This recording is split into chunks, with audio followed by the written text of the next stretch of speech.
The door to the Meridian Development boardroom opened, and for a moment nobody spoke. I stepped inside with a folder pressed against my side and tried not to look at the people watching me. There were 6 judges around the long glass table. Architects, developers, executives, people whose names appeared in magazines I had once read while dreaming about the career I thought I would have. And sitting 3 seats from the center was my sister. She looked exactly like someone who belonged there. Perfect suit, perfect posture, perfect smile. My father had taught her that look years ago. I had learned something different. I had learned how to stay quiet when a room wanted me to explain myself. One of the judges looked down at my portfolio, then back at me. "Are you sure this is your work?" It was a simple question, but I knew what sat underneath it. My family name, my father's reputation, the rumors that had followed me for months. The quiet suggestions that I had never been talented enough to stand on my own. I pulled out the chair and sat down. "Yes," I said. Just one word. The judge studied me for another second before looking toward the large screen behind him. My resilience center appeared on the wall. A community building. Nothing flashy. No towering glass walls meant to impress investors. No dramatic shape designed to appear on magazine covers. It had counseling rooms, temporary childcare spaces, job training areas, community kitchens, small offices, and quiet rooms for people who needed somewhere to breathe. It had been designed for people who were trying to rebuild their lives. People who had lost jobs. People starting over. People who had nowhere else to go. I had designed it because I knew exactly what that felt like. But the judges didn't know that yet. They only knew what they could see on paper. One woman leaned closer to the screen. "What made you choose this concept?" I looked at the drawing. For half a second I thought about the diner, the cracked vinyl booths, the tired workers who came in after long shifts, the mother who used to sit near the window while filling out job applications, the elderly man who came every morning because, as he once admitted, the diner was the only place where someone knew his name. I thought about all the people I had watched quietly struggle. Then I answered. I wanted to design a place where needing help didn't make someone feel small. The room went quiet. My sister shifted in her chair. I noticed it, but I didn't look at her. That had become a habit. Not looking. Not reacting. Not giving people the satisfaction of knowing exactly where they had hurt me. The judge nodded slowly. "And why is that important to you?" I could have told them everything. I could have explained the job applications, the disappearing savings, the rejection letters, the conversations I had overheard, the way my own father had looked at me when I told him I was losing hope. I could have told them that there had been a time when I honestly believed he was right about me. Instead I said, "Because people deserve dignity when they're starting over." The woman across the table wrote something down. My sister's expression changed. Just slightly. It was the first sign that she understood this interview might not go the way she expected. Looking back now, I realized that was the first time the room began separating my work from my family's name. But I didn't know that yet. All I knew was that I had walked into that room carrying a project nobody in my family had believed in. And somewhere inside that building there was a secret about me that none of them had discovered. Not yet. To understand why that mattered, I have to go back to where all of this started. Back to the first rejection. The first one arrived on a Monday morning. I remember because I had been standing in my kitchen holding a cup of coffee when I opened the email. "Thank you for your interest. We regret to inform you." Standard words. Polite words. Words I had seen before. I closed the email and moved on. The second rejection came 4 days later. Then another. Then another. At first, I blamed the economy. Architecture was competitive. Companies were cutting positions. Firms wanted experience. I told myself there were dozens of reasonable explanations. But by the 12th rejection, something felt wrong. Not impossible. Not dramatic. Just wrong. Because some of those firms had asked to see my portfolio again. One had even told me during the interview that my design work was stronger than they expected. Then suddenly nothing. No follow-up. No explanation. Just silence. I started checking my bank account more often. My savings were disappearing faster than I had planned. Rent, food, transportation. application fees. Everything added up. And every morning, I woke up wondering how much longer I could keep pretending this was temporary. Then my father called. I almost didn't answer. But I did. "Still looking?" he asked. I stared through the kitchen window. "Yes." He gave a short laugh. Not cruel. Not openly. That would have been easier. Instead, his voice carried the calm confidence of someone who believed he already understood the situation. "You know, maybe architecture just isn't your thing." I said nothing. He continued. "You've had every advantage. At some point you have to accept reality." I held the phone against my ear.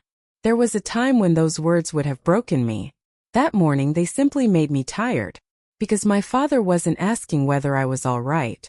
He wasn't asking whether I needed help. He sounded relieved. And that was the first moment I wondered if my failure was actually making someone happy. I didn't know then how far that suspicion would eventually take me. I only knew one thing. I had stopped trusting the rejection letters. And I had started watching the person who seemed most comfortable receiving them. The first rejection had hurt. The 12th one made me suspicious. By then I had stopped opening the emails with hope. I opened them because I needed to know how much longer I could afford to keep trying. My savings were getting smaller every week. I had spent years believing that architecture would be the one thing nobody could take away from me. My father had taught me how to draft when I was young. He had taken me to construction sites, introduced me to architects, and filled our house with drawings, models, and framed photographs of buildings he claimed as part of his legacy. For a long time I thought that was love. Maybe some of it was. But there was always a condition attached to it. I had to succeed his way. My father had a reputation in the architecture world. People knew his name. He had connections with firms, developers, investors, and people who could open doors with one phone call. My sister understood that system better than I did. She knew how to dress for an event, who to greet first, when to laugh, and when to remind people that she was my father's daughter. I preferred the work. I liked sitting alone with a blank sheet of paper and figuring out how people would actually move through a building. My grandmother had encouraged that part of me. She had been an architect too, although her name was rarely mentioned when people talked about our family's history. She once told me that a building could reveal more about its designer than any speech ever could. I remembered those words whenever my father criticized my work. He had a way of making criticism sound like wisdom. "You're too emotional about design. You don't understand how this industry works. You need our name if you want anyone to take you seriously." He never said those things when other people were listening. Family dinners, he was different. He would smile. He would pour another glass of wine. Then he would tell everyone how proud he was that both his daughters were following the family tradition. But whenever we were alone, his voice changed. One evening, I showed him a design I had been working on. It was a small community library with flexible spaces for children, adults, and older people. He studied the drawings for less than a minute. "This is fine," he said. I waited. Then he added, "But fine doesn't get you anywhere." I looked at him. "What would you change?" He leaned back in his chair. "I wouldn't waste time trying to prove you can do this without help." I didn't answer. He smiled as if he had just given me useful advice. That was how he controlled conversations. He rarely ordered me to stop. He made me feel foolish for continuing. My sister was different. She knew how to use his approval. When she showed him her work, he would study every page. He would point out strengths. He would suggest improvements. Sometimes he would call one of his contacts and ask them to look at her portfolio. I didn't complain. I told myself that everyone had different relationships with their parents. Then my sister began getting interviews. One after another. The same firms that ignored my applications were suddenly interested in hers. I tried not to think about it. Until one afternoon, she mentioned an interview I hadn't told anyone about. She was sitting across from me at our parents' house, scrolling through her phone. "Did you apply to Northbridge too?" she asked.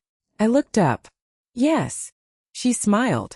"They called me yesterday." I felt something tighten in my chest. "That's good. I thought you'd be happy for me."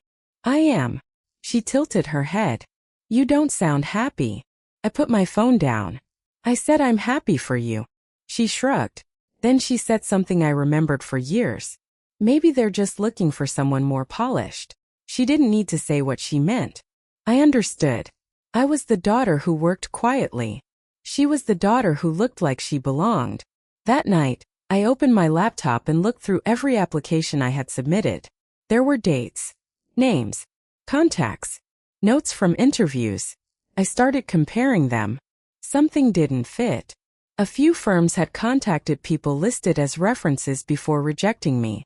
Others had stopped responding immediately after promising follow-ups. I couldn't prove anything. Not yet. So I did what I had learned to do around my father. I stayed quiet. But silence had changed for me. It was no longer surrender. It was observation. I began writing everything down. Every rejection. Every strange comment. Every time someone mentioned my father's name before mentioning mine. And then something happened that made my suspicion harder to ignore. I received a rejection from a firm where the hiring director had personally told me my portfolio was impressive. The message arrived at 8:14 in the morning. At 8:17 my father called. "Don't take it personally," he said. I froze. I hadn't told him about the rejection. "How did you know?" There was a pause. A very small pause. Then he laughed. "Your mother mentioned you were still looking." I stared at the screen in front of me. Maybe that was true. Maybe it wasn't. But for the first time I understood something important. My father wasn't simply waiting to see whether I would fail. He might have been helping make sure I did. And once that thought entered my mind, I couldn't make it disappear. The first morning I walked into the diner, I was carrying a portfolio under one arm and the kind of shame that made me want to keep my head down. I had spent years learning how to design buildings. Now I was learning how to carry plates. I told myself it was temporary. That was the story I repeated whenever someone asked. I needed money. I needed time. I needed a place to breathe. What I didn't know was that the small diner would become the first place where I began finding myself again. The owner, Mara, did not ask many questions when she hired me. She looked at my resume, then at me. "You've never waited tables before." "No, you can learn." "I can learn." She studied me for another second. "Good. I don't need perfect. I need dependable." That was it. No lecture about my failed career. No questions about my family. No reminder that I had supposedly been given every advantage. Just a job. My first week was difficult. I dropped a fork, burned my hand on a coffee pot, mixed up 2 orders. And once I carried a plate to the wrong table and stood there while 3 people stared at me. I expected Mara to be disappointed. Instead, she took the plate from my hands. "Everyone makes mistakes here," she said. Then she pointed toward the kitchen. "Just don't make the same one twice." I almost smiled. It was such a simple thing. But I had forgotten what simple sounded like. At home, every mistake had become evidence. A bad design meant I wasn't talented. A rejection meant I wasn't good enough. A difficult month meant I had failed. Mara didn't see it that way. She saw a person having a difficult month. That difference mattered more than I understood at the time. The diner was small. 6 booths, 8 tables, a narrow counter near the kitchen, a large front window that looked onto the street. Nothing about it was impressive, but people came there because they felt comfortable. A construction worker would sit beside a college student. A nurse would eat beside an old man who always ordered the same breakfast. Parents brought children who were too tired to behave. People talked. People argued. People laughed. Sometimes they sat alone. And slowly, I began noticing things I had never paid attention to before. A woman who had lost her job would stay for an extra 20 minutes because she didn't want to return to an empty apartment. A young father would ask if he could charge his phone behind the counter. An older couple would split one meal because they were trying to save money. Nobody called these people failures. They were simply people trying to get through another day. I started carrying a small notebook in my apron. At first, I used it to write down orders. Then I began sketching. A wider doorway. A quiet corner. A children's room beside a counseling area. A community kitchen. A place where someone could sit without being asked to explain why they needed help. One afternoon, Mara caught me drawing during a slow period. She placed a cup of coffee beside me. "You're doing it again." I closed the notebook. Sorry. Why are you apologizing? I looked at her. She pointed at the sketch. You still want to be an architect? I didn't answer immediately. Then I said, I never stopped. Mara leaned against the counter. Then don't. I looked down at the drawing. My applications keep getting rejected. So maybe they're right. She shook her head. No. Maybe they're rejecting the person they think you are. I looked at her. She continued. That isn't the same as knowing what you can do. I didn't know what to say. Nobody had spoken to me like that in months. My father had made me question my ability. The firms had made me question my future. But this woman, who had known me for less than 3 weeks, seemed completely certain that a bad situation wasn't the same thing as a bad life. That night after closing, I stayed behind. The diner was quiet. Chairs were turned upside down on the tables. The lights above the counter hummed softly. I spread my sketches across the empty counter. For the first time, I stopped trying to design something that would impress my father. I started designing something that would help people like the ones I had met every day. I called it the Resilience Center. The name felt almost too honest. It was a building for people in transition, people who had lost jobs, people leaving difficult homes, people rebuilding after failure, people who needed support without being made to feel weak for asking. I worked on it secretly. Every night after my shift, I refined the plans. I measured spaces, changed layouts, added practical rooms, removed things that looked beautiful but served no purpose. And with every change, something inside me became steadier. I wasn't waiting for my father's approval anymore. I wasn't waiting for another firm to tell me I belonged. I was building something because I believed it should exist.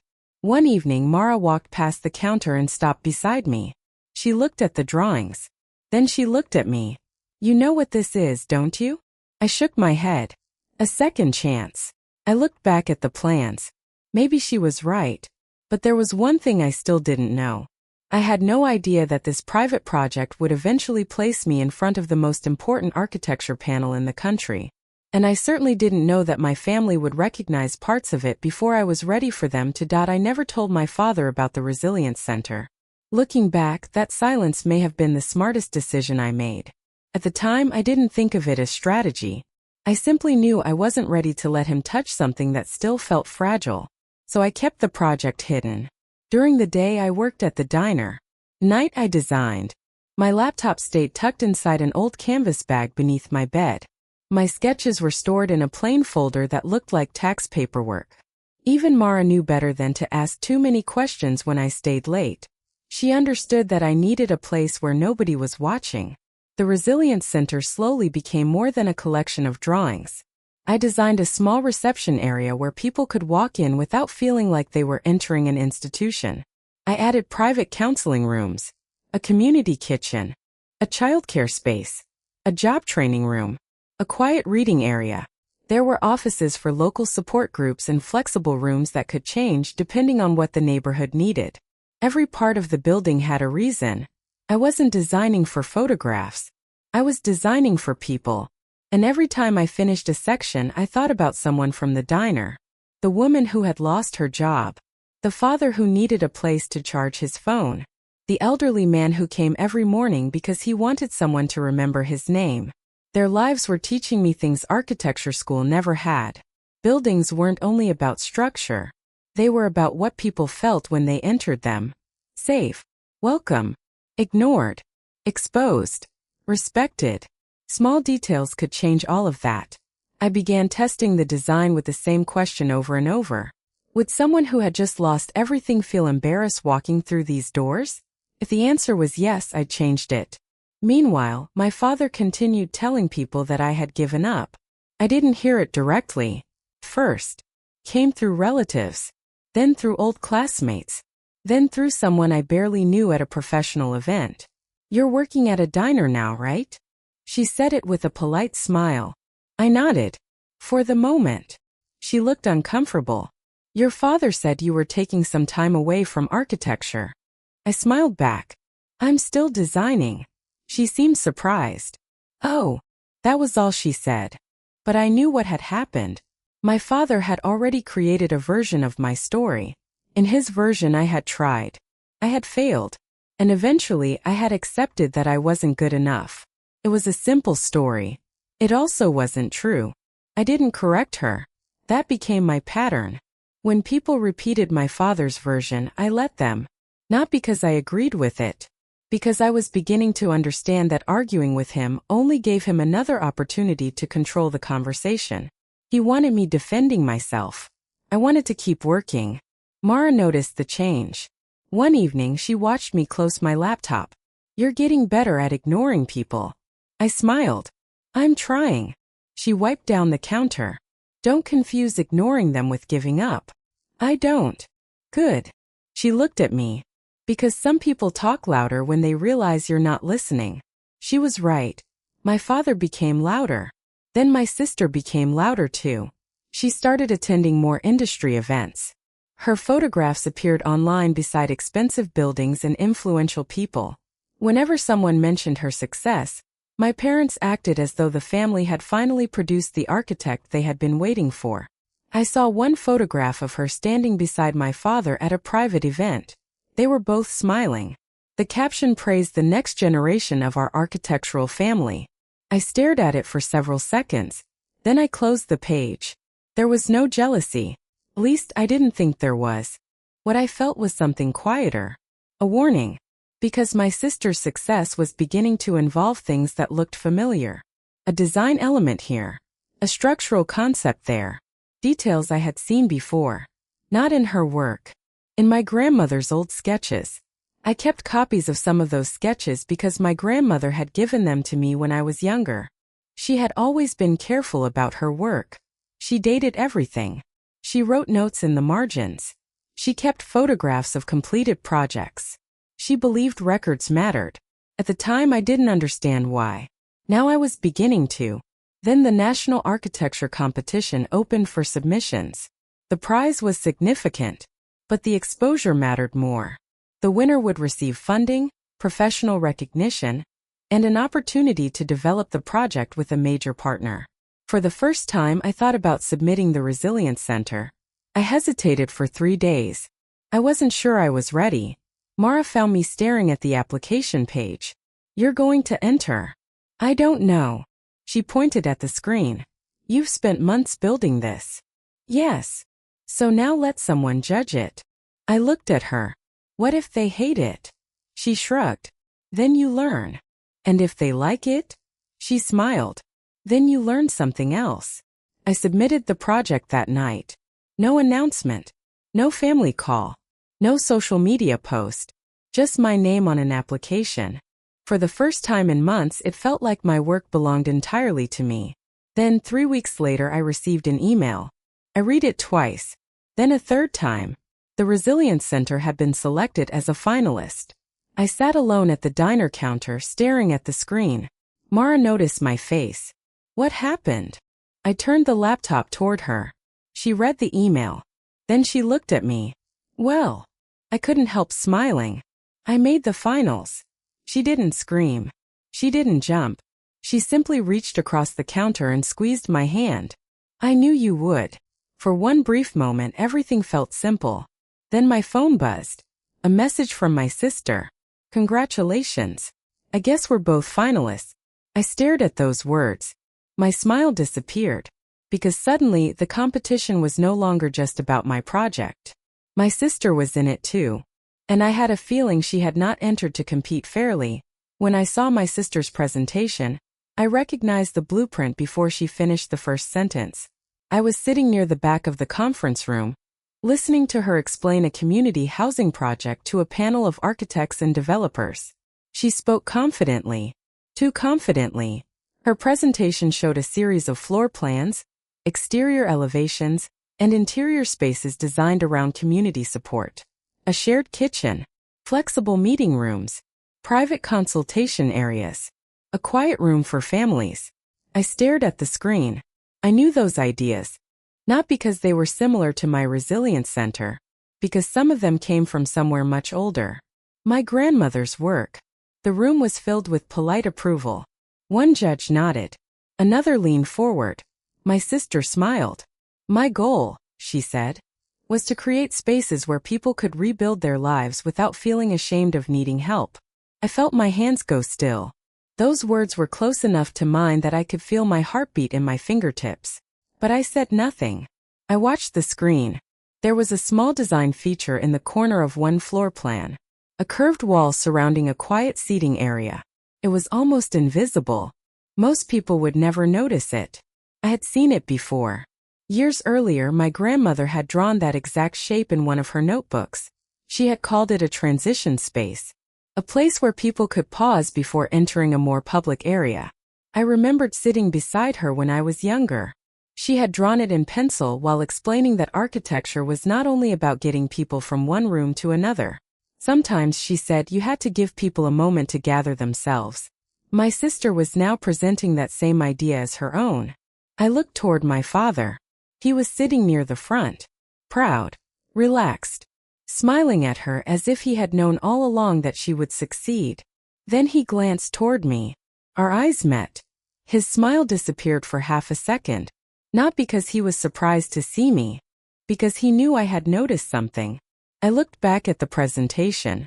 The next slide appeared. Another familiar detail. Then another. Not exact copies. That would have been too obvious. They were changed just enough to look original. But I knew my grandmother's work. I had spent years looking through her drawings. I knew the way she placed circulation paths. The way she created small spaces between public and private areas. The way she avoided decorative elements that had no purpose. My sister was using pieces of that language. And the room was applauding her for it. When the presentation ended, the judges thanked her. People around the room began whispering. My sister stepped away from the screen and walked toward the reception area. She passed me without stopping. Then she leaned slightly closer. You liked it. Her voice was soft.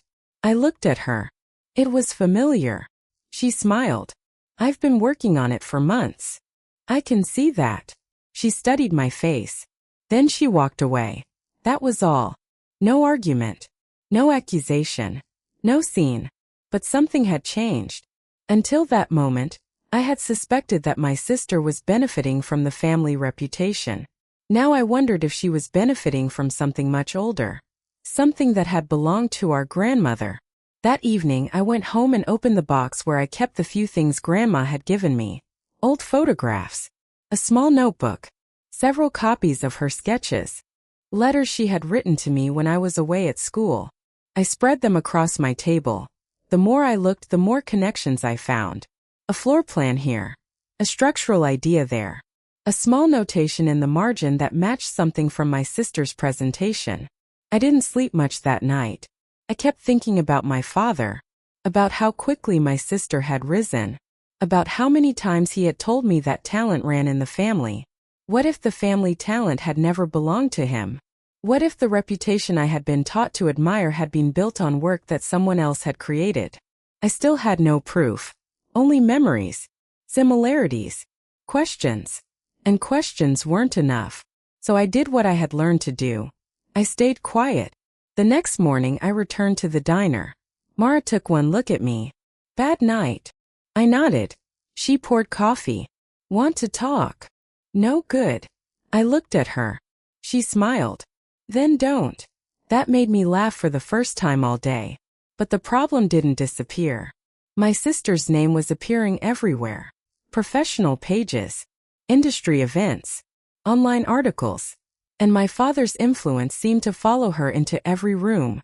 Meanwhile, people had started asking questions about my own project. The Resilience Center was receiving attention too. But I noticed something strange. Some people were comparing our designs. Others were asking where my ideas came from. I answered only when necessary. I never mentioned my sister. I never mentioned Grandma. And I never accused anyone. Because I remembered something my grandmother had once told me. Truth doesn't become stronger because you shout it. At the time I had thought she was talking about architecture. I realized later that she had been talking about much more. Then one afternoon, while searching through an old cabinet at home, I found something I had completely forgotten. A small brass key. It had been tucked inside an envelope with my grandmother's handwriting on the front. There was no explanation. Only 4 words. For when they question you. I held the key in my palm for a long time. I didn't know what it opened. I didn't know why Grandma had left it for me. But I suddenly remembered another conversation from years earlier. We had been sitting together in her study when she told me that important things should never be trusted to memory alone. Keep records, she had said. Why? She smiled. Because someday, someone may tell your story differently. I looked down at the key. For the first time, I wondered if Grandma had known exactly what was coming. And if she had, then somewhere there might be a record of everything my family had tried to hide. The safety deposit box contained no money at first. It contained proof. I remember sitting in the bank's private room with the brass key between my fingers, staring at the small metal box on the table. For a few seconds I didn't move. I thought about the words written on the envelope. For when they question you. I had spent weeks wondering what my grandmother had meant. Now I was about to find out. The box opened with a quiet click. Inside was a thick folder. Then another. Then several envelopes, each marked with a date. There were photographs, blueprints, old contracts, letters, notebook pages, copies of emails printed years earlier. Some documents were so old that the paper had turned slightly yellow. I picked up the first blueprint. My hands became still. I knew the drawing, not because I had seen it recently, because I had seen it in my grandmother's study when I was a child. She had shown me the building and told me she had designed it. I had believed her. The document in my hand carried her signature, her name, her original notes. Then I looked at the final construction record. Her name was gone. Someone else's name had been added. I turned the page. There was another project. The same thing. Her original drawings. Her notes. Her calculations. Then a final document where someone else received the credit. I kept going. Project after project. Decades of work. Decades of missing recognition. For years I had believed my family history was simple. My father had built the family reputation. My sister had inherited the talent. My grandmother had been an important influence. That story began falling apart in front of me. I found photographs of my grandmother standing beside buildings I had always heard my father talk about. But in the photographs, she was holding the original drawings. I found letters between her and clients. Letters where she discussed design decisions that later appeared under someone else's name. Then I found pages from her journals. I read them slowly. She had written about being ignored, about people taking her ideas, about watching men receive praise for work she had created. She had written about family members she once trusted. And then I found my father's name. Not once. Many times. I stopped reading. For several seconds I simply stared at the page. My father had spent years telling me that our family name was something I had to earn. He had made me believe that my future depended on protecting that name. But these documents suggested something else. The name had been protected for decades by hiding the people who had built it. And my grandmother had kept the evidence. I continued searching. Near the bottom of the box was a sealed legal envelope. Inside was a copy of a trust agreement. I read the first page, then the second, then the third. I had to read the amount twice. $2.8 million. A trust worth $2.8 million. Established by my grandmother. I sat back. For a moment, I couldn't understand why she had never mentioned it. Then I read the conditions. The trust had been structured carefully. There were requirements, professional independence, specific legal protections, and one condition that mattered more than all the others. I had to build my own life outside the control of the family. It wasn't simply an inheritance. It was a shield. Grandma had understood something about my father long before I did. She knew money could become another form of control. So she had made sure the trust could not simply be handed over to anyone who claimed to know what was best for me. I closed my eyes. I didn't cry. Not then. I just sat there with my hands resting on the documents. The money didn't feel like a reward. It felt like evidence of how long my grandmother had been planning for a future she might never see. Then I noticed one final envelope. It was smaller than the others. There was no legal seal. Only a name. Meridian Development Corporation. I opened it carefully. Inside was a letter. The date was several years old. My grandmother had written to someone at Meridian. I read the first paragraph. Then I stopped. Her words mentioned me, my portfolio, my future. She had sent my work to the company before I ever applied there. I read the letter again. Grandma had asked them to judge me on my own ability, not on my father's reputation, not on our family name, not on the connections that had controlled my career, on my work. My hand started shaking. All those years I had thought she had simply encouraged me. I had no idea she had been preparing something much larger. There were additional documents. A photograph of my grandmother standing beside a much younger man. The man was now the CEO of Meridian. On the back of the photograph, Grandma had written a short note. She had mentored him early in his career. He had never forgotten it. And apparently neither had she. I looked at the date on the letter. It had been sent before my career collapsed. Before the rejection letters. Before the diner. Before I even understood that my father was interfering with my opportunities. Grandma had acted while I was still trusting the people around me. That realization hurt more than I expected. Because she had known. Maybe she had seen something I couldn't see. Maybe she understood that one day I would need a door my father couldn't close. I gathered the documents carefully. I didn't call my father. I didn't call my sister. I didn't tell anyone about the trust. And I didn't contact Meridian. Not yet. For the first time I understood why Grandma had made me wait. The truth wasn't supposed to come from me. It was supposed to come from the evidence. I returned the documents to the folder and looked once more at the letter. At the bottom was one final sentence. It wasn't an instruction. It was a promise. And suddenly the rejection campaign against me looked very different. Because my father had spent months trying to close doors. He had never realized my grandmother had quietly left one open. And it led directly to Meridian. For the first time I had proof that someone powerful had seen my work before my father ever decided what it was worth. I sat at the small table in my apartment with my grandmother's letter spread in front of me.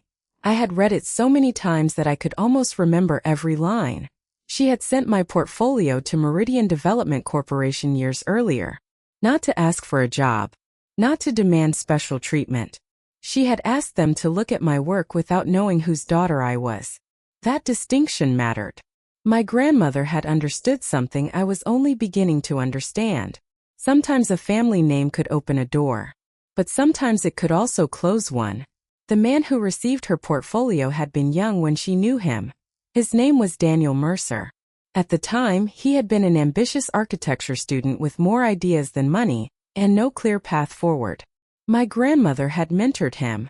She had reviewed his designs, corrected his mistakes, introduced him to people who eventually helped him build his career. Years later, he became the CEO of Meridian. I didn't know any of this. My grandmother had never told me. She had never said, "I know someone important." She had never used her relationship with him to make me feel protected. Instead, she had quietly sent him my work. That told me more about her than any inheritance could have. She hadn't wanted to give me a shortcut. She wanted to make sure I had a fair starting line. I looked at the portfolio copy she had kept. My own drawings stared back at me from years earlier. Some were rough. Some were ambitious. Some were clearly the work of someone still learning. But they were mine. For the first time, I saw them without my father's voice in my head. I saw what my grandmother must have seen. Potential. That was enough. I put the documents back into the folder and returned them to the safe place where I had been keeping everything. Then I went to work at the diner. I didn't tell Mara about the trust. I didn't tell her about Meridian. Not because I didn't trust her. Because I wasn't ready to say any of it aloud. Once something is spoken, it becomes part of the world. I needed a little longer before these discoveries became real. The competition, however, wasn't waiting. The finalist announcement had changed everything. My sister's name was everywhere. My father's name was beside hers. People were beginning to treat her like the next great architect from our family. I saw one article describing her as the natural successor to my father's legacy. I read the first paragraph. Then I closed it. I didn't feel angry. I felt tired, because I knew something those writers didn't. They were praising a story that had been carefully constructed for years. And my sister wasn't the only person benefiting from it. A week later, I received an email from Meridian. I almost deleted it. The subject line was simple: National Architecture Award. Finalist interview. I opened it. They wanted me at Meridian headquarters. I read the message twice. Then I looked at the folder on my desk.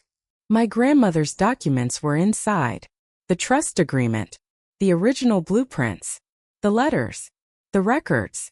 The photograph of her with Daniel Mercer. I still didn't know exactly what would happen, but I knew one thing. My grandmother had prepared for this moment. I arrived at the Meridian building on a gray morning. It was larger than I expected. Glass walls. Stone floors. People moving quickly through the lobby.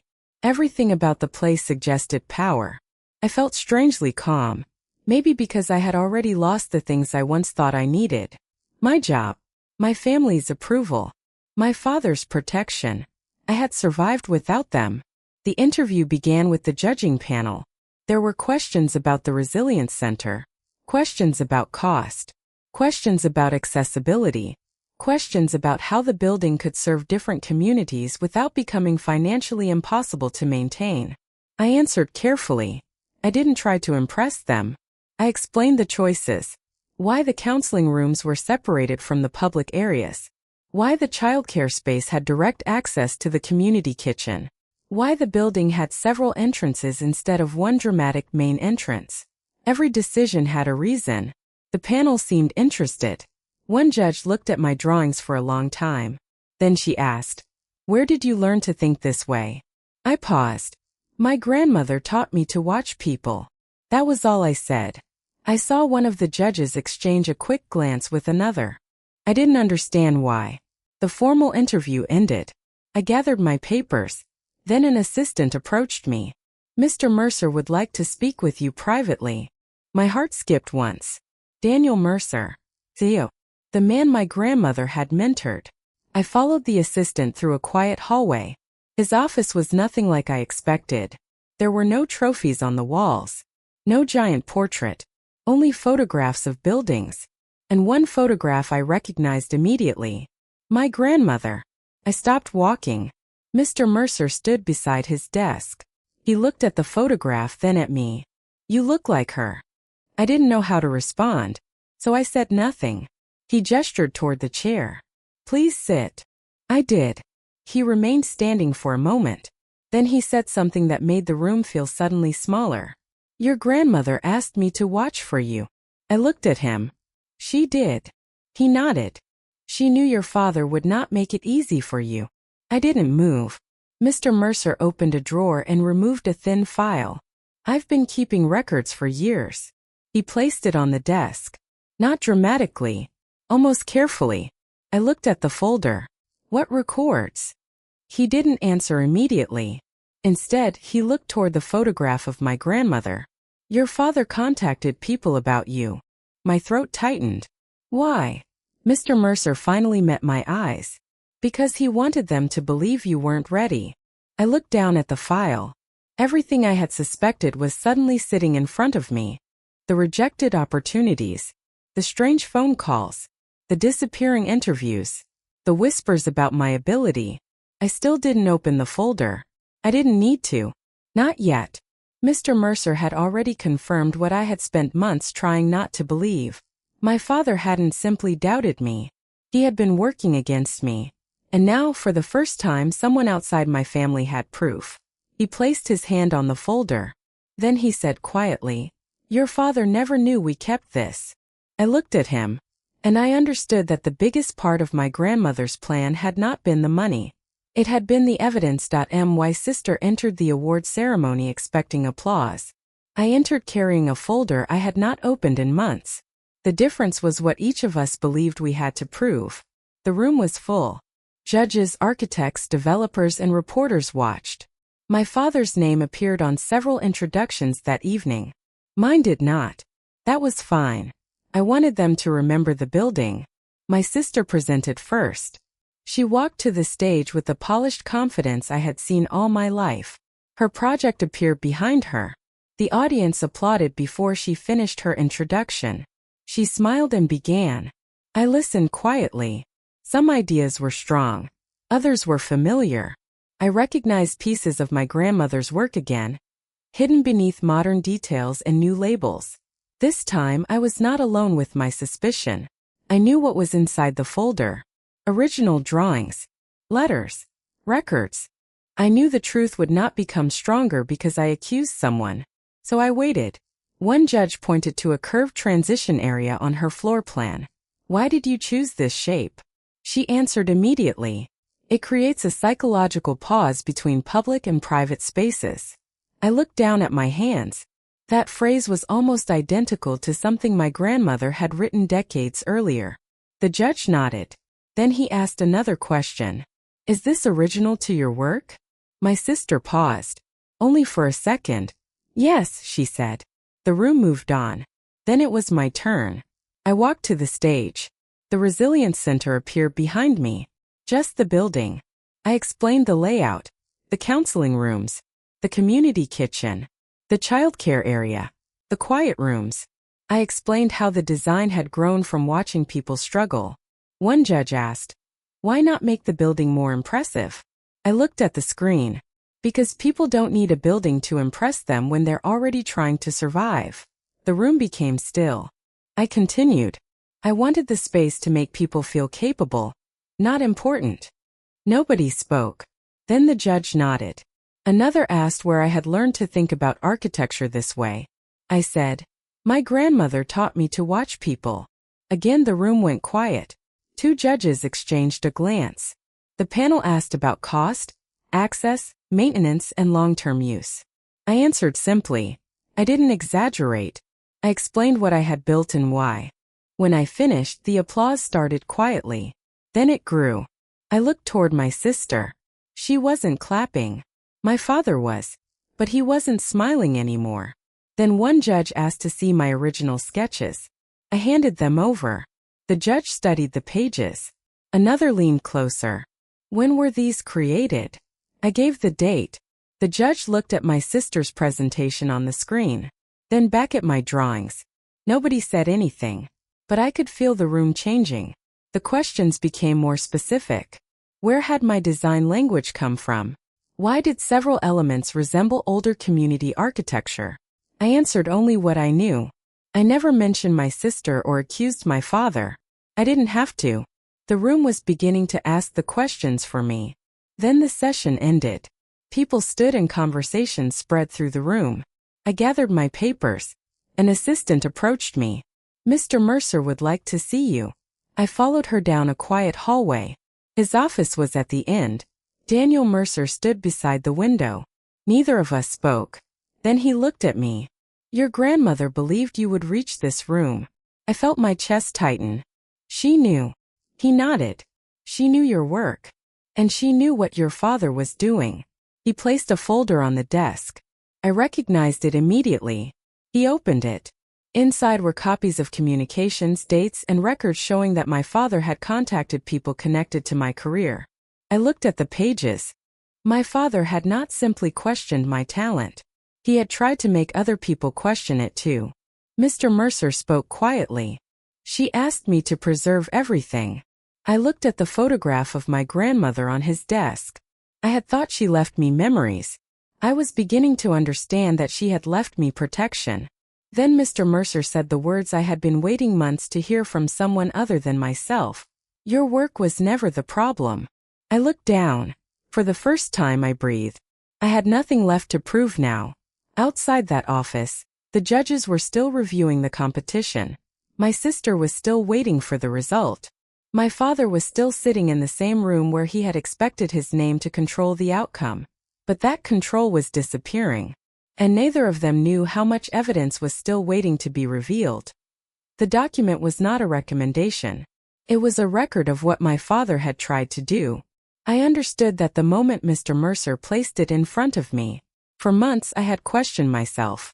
Maybe I wasn't good enough. Maybe my portfolio wasn't strong enough. Maybe my father's criticism had been right. Maybe every rejection was simply a reflection of my own limitations. Now I was looking at dates, names, messages, and records that told a different story. My father had contacted people connected to several of the firms where I had applied. In some messages, he questioned my experience. In others, he suggested that I was not ready for professional responsibility. He never directly said, "Reject my daughter." He didn't need to. His influence did the work for him. He had carefully created doubt. And because people respected his name, they believed him. Mr. Mercer sat across from me. "I kept these records because your grandmother asked me to." I looked at the pages. "Why didn't she tell me?" He paused. "Because she wanted you to build something without depending on her protection." I looked toward the photograph on his desk. That sounded exactly like her. She had never wanted me to become powerful because she knew powerful people. She wanted me to become strong enough that I wouldn't need them. I closed the folder. "What happens now?" Mr. Mercer didn't answer immediately. "That depends on what the judges decide." I nodded. That was enough. I walked back into the main room. The atmosphere had changed. People were no longer speaking about my sister with the same certainty. Small groups had formed around the judges. Some were looking at the original drawings I had submitted. Others were comparing dates. I didn't hear every conversation. I didn't need to. The room itself told me enough. Whispers moved from one side to another. A judge approached my sister. She answered a question. Then another. Her confidence began to disappear. My father stepped forward. He looked calm at first. He had spent his entire career controlling rooms like this. He knew when to smile, when to shake hands, when to speak with authority. But this room was different. For once, people weren't simply listening to him. They were checking what he said against evidence. One of the judges asked him about several older architectural drawings. He looked at the papers. "I don't understand the relevance." The judge remained calm.